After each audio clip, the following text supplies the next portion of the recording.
Hello বন্ধুরা, কেমন আছো তোমরা সবাই? আজকে ঘুম থেকে উঠতে অনেকটাই দেরি হয়ে গেছে, মানে ঘড়িতে এখন বেজেই গেছে 8:15। তো ইকরাম হাতে মাত্র 1 ঘন্টার মতো সময় আছে, যার মধ্যে আমার ব্রেকফাস্ট লাঞ্চ সব কিছু কমপ্লিট করে নিতে হবে, কারণ ইকরাম উঠে গেলে আমাকে 2 সেকেন্ডের জন্য কিচেনে কোনো কাজ করতে দেবে না। আর জানি না কেন রাতে তাড়াতাড়ি ঘুমিয়েও পড়েছিলাম, কিন্তু সকালে একদম ঘুম ভাঙছিল না, এত ঘুম পাচ্ছিলো। ইভেন এখন বসে আছি, এখনই আমার কি ঘুম পাচ্ছে, উঠতে ইচ্ছাও করছে না। মানে যে সোফায় হেলান দিয়ে, আর রুমের থেকে বাইরে এই জায়গাটা একটু ঠান্ডা, সোফায় হেলান দিয়ে ফ্যানটা চালিয়ে একটু ন্যাপ নিতে ইচ্ছা করছে, কিন্তু ঘড়ির কাঁটা ওদিকে খুব জোর দৌড়চ্ছে, তাই বসে থাকলে হবে না, ধরপড় করে উঠে পড়তেই হবে। খেয়ে নিয়েছি ঝটপট করে 1 গ্লাস নর্মাল পানি, কারণ গরম করার এই মুহূর্তে সময় নেই, গরম করতে গেলে আবার দেরি হয়ে যাবে। খেয়ে নিয়েছি, তারপর ভাবছিলাম একটু শোবো না উঠবো, শোবো না উঠবো, শোবো না উঠবো, এরকম ভাবছি। মানে আমি চোখ মোটামুটি আজকে খুলতেই পারছি না। এইসব 7-5 ভাবতে ভাবতে ভাবলাম না, আমাকে উঠতেই হবে, ঘুম পরে হবে, রান্না বান্না ভীষণ প্রবলেমে পড়ে যাব। তো ছোটো বাচ্চা নিয়ে থাকা যে সমস্যা হয়, তো উঠেই পড়েছি, নিজেকে অনেক বুঝিয়ে উঠে পড়েছি। যা উঠে পড়ো, আর ঘুমানোর সময় নেই, এটা তোমারই দোষ। তুমি রাতে ফোন না ঘেটে যদি আরও তাড়াতাড়ি শুয়ে পড়তে, তাহলে সেটা ভালোই হতো। আর যেহেতু আমি আগের দিন রাতেই কেটে রেখে দিই, সবজি কেটে ধুয়ে ফ্রিজে বক্সে ভরে রেখে দিই কি রান্না করব না করব, কারণ সকালবেলা উঠে ভাবাটা ইম্পসিবল।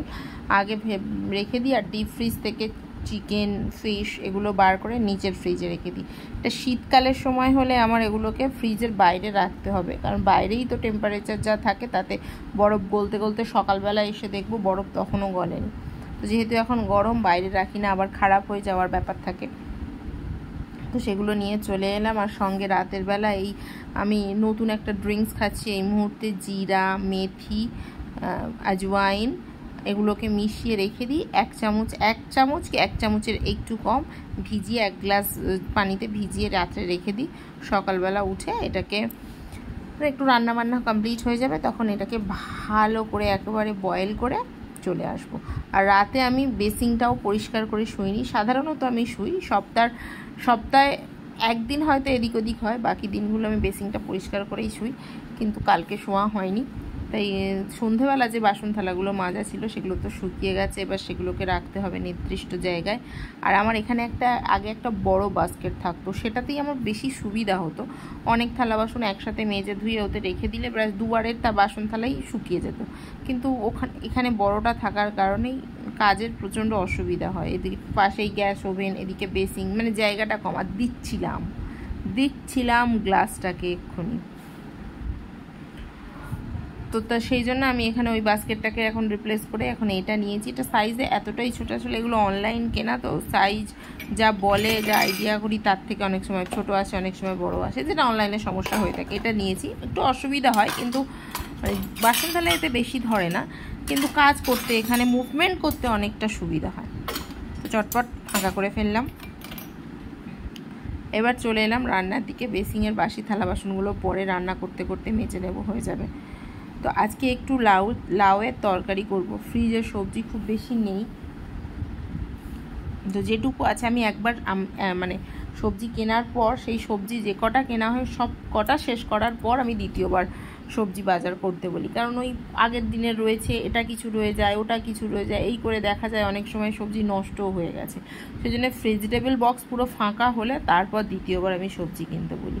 তো আর বেশি নেই, 2-4টে সবজি আছে, 2 দিনে হয়ে যাবে, তারপর তৃতীয় দিনের মাথায় বাজার করা হবে। তো আজকে একটু এই জন্য লাউয়ের তরকারি করে নিচ্ছি, এটা ব্রেকফাস্টেও হয়ে যাবে, লাঞ্চেও হয়ে যাবে।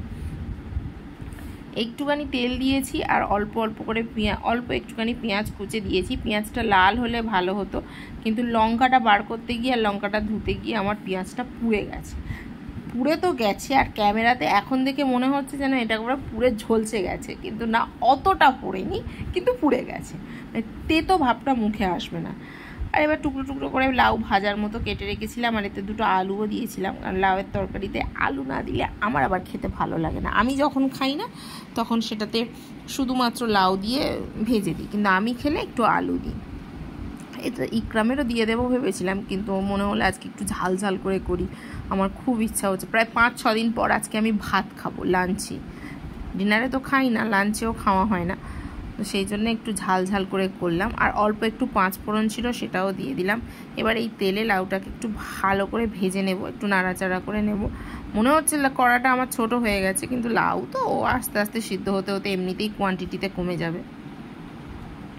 ওই জন্য সেটাকে একটু ভালো করে নেড়ে নিচ্ছি, যাতে পুরো লাউগুলো তো তেল আর 5 ফোড়নটা ভালো করে মেখে যায়। অল্প একটু হলুদ আর অল্প একটু নুন, লঙ্কা দেওয়ার কোনো প্রয়োজন নেই, আমি শুকনো লঙ্কা অলরেডি দিয়ে দিয়েছি। এটা যদি শুধু আমি খেতাম, আমি এতে একটু কাঁচা লঙ্কাও দিতাম, একটু গুঁড়ো লঙ্কাও দিতাম, কিন্তু আমাদের বাড়িতে সবচেয়ে বেশি লঙ্কা আমিই খাই, খুব ফাঁক করি, কিন্তু খাই, খেতেও খুব ভালো লাগে। তো সেই জন্য আর গুঁড়ো লঙ্কা দিলাম না। নুন দিয়ে ভালো করে এটাকে একটু নাড়াচাড়া করে ঢাকা দিয়েই বসিয়ে দেবো, কারণ নুন দেওয়া হয়েছে সেই জন্য লাউ থেকে একটু পানিও বেরোবে।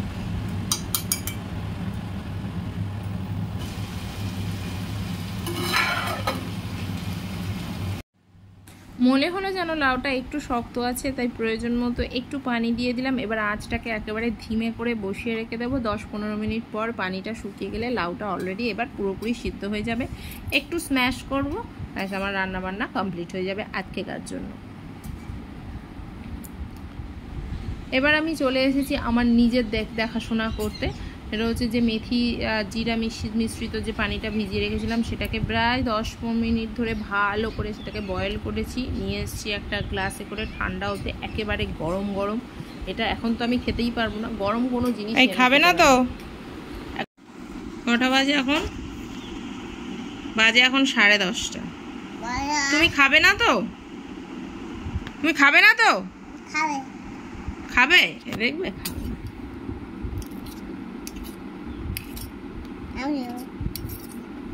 নাও নাও, ধরো নিজে খাও। ওই তো উঠেছে, ওইটুকুই খাও, যেটুকু উঠেছে ওইটুকুই খাও।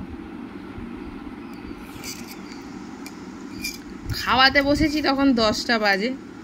একটা ওটসের অমলেট করেছি, তার 70% রয়েছে এখনো, আধ ঘন্টা হয়ে গেল, এখনো ঠান্ডা হয়ে গেছে। আর গরম করতে ভালো লাগে।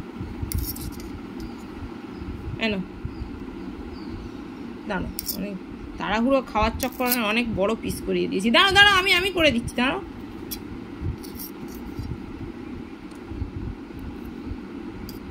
তো গরম গরম করেছিলাম, কি দারুণ টেস্ট লাগছিল। এখন ঠান্ডা হয়ে গেছে, কেমন টেস্ট হয়েছে কে জানে। নাও নাও নাও নাও, আমাকে দাও আমাকে দাও আমাকে দাও। পারবে না, মুখ থেকে বার করে ফেলেও দিয়েছে। আমার না মাথা গরম হয়ে যাচ্ছে। সেই এত বড় টুকরোটা ছিল, সেটাকে একটুখানি খেয়ে একটুখানি একবার নিয়েছে, বাদ বাকিগুলো কেটে টুকরো করে ঘেঁটে এর টুকরোটাকে বেশি দেখতে খায়নি বলে বেশি দেখতে লাগছিল, সেটাকে টুকরো করে করে করে করে কম করিয়েছে। মনে হচ্ছে না ও খেয়ে নিয়েছে, কিন্তু আদৌ যত বড় টুকরো ছিল তত বড়ই রয়ে গেছে। আর বাকিটা ফেলে ফেলে তো দিয়েছে, মুখে নিচ্ছি, নিয়ে ফেলে দিচ্ছে নিচে, এখান থেকে তুলে এখানে রাখছি, ব্যাস। ওর আর খেতে হবে না, ও তো বুঝতে পারছে যে আমি নিচ থেকে তুলে আমাকে আর খাওয়াবে না। এদিকে আমার জিরা ওয়াটারটা ঠান্ডা হচ্ছে।